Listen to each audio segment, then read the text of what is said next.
Shalom Bapak Ibu dan Saudara-saudari yang terkasih dalam Tuhan Yesus Kristus. Tema hari ini merupakan rangkaian dari gelar-gelar Tuhan Yesus.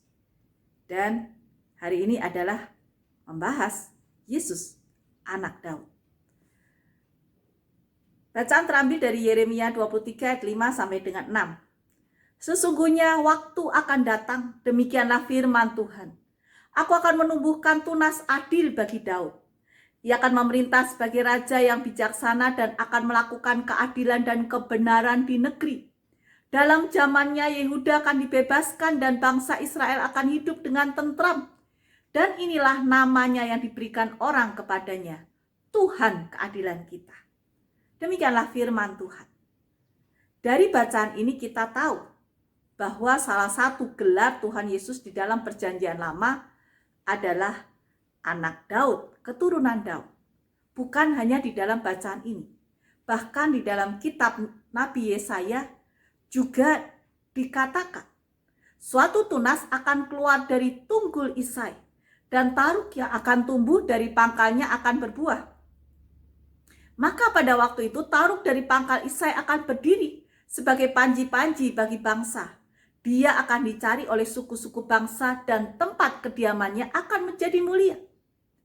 Mesias juga mempunyai gelar Taruk Isai. Isai adalah bapak dari Daud. Jadi nubuat tentang Yesus, keturunan anak Daud, juga nubuat Yesus, keturunan dari Isai, bapak dari Daud. Di dalam Mazmur 110 ayat 1 juga dikatakan demikian. Mazmur Daud, demikianlah firman Tuhan kepada Tuanku. Duduklah di sebelah kananku sampai kubuat musuh-musuhmu menjadi tumpuan kakimu. Bacaan ini hendak membuat kita berpikir bahwa Daud juga mengatakan nanti keturunannya akan menjadi tuan. Dan pemanggilan Tuhan Yesus sebagai anak Daud kita bisa melihat dari kitab Matius mulai dari pasal 1.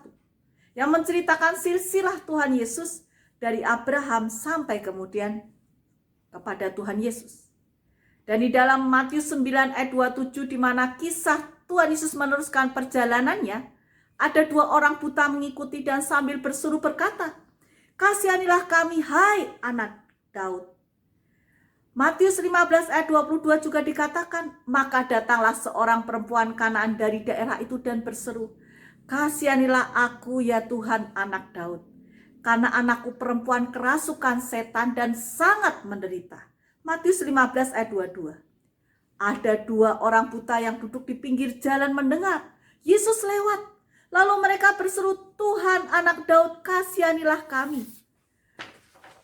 Dan di kisah yang lain juga dikatakan ketika Tuhan Yesus masuk di sebuah kota Yerusalem, maka orang-orang mengikutinya dan berseru, "Hosana bagi anak Daud.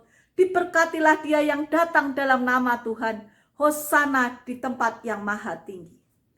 Tetapi ketika imam-imam dan ahli Taurat melihat mujizat yang dibuatnya itu anak-anak yang berseru dalam bait Allah, "Hosana bagi anak Daud," hati mereka jengkel.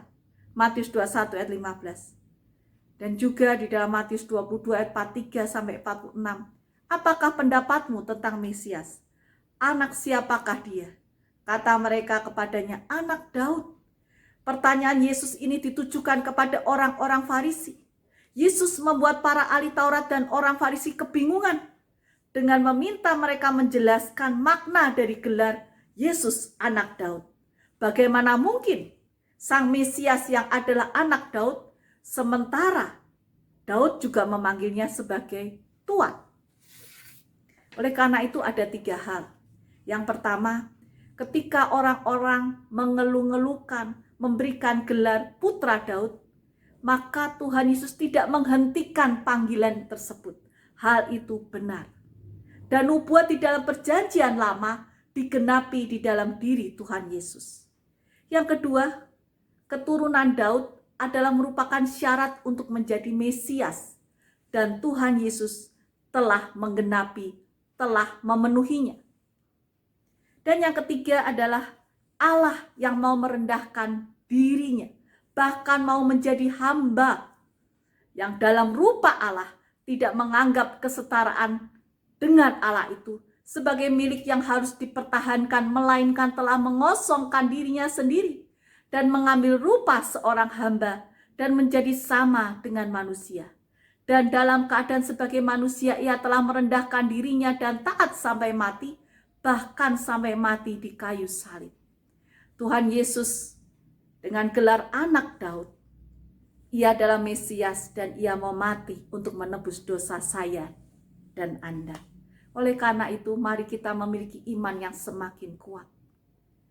Tuhan selalu menyertai dan memberkati kita semua. Amin.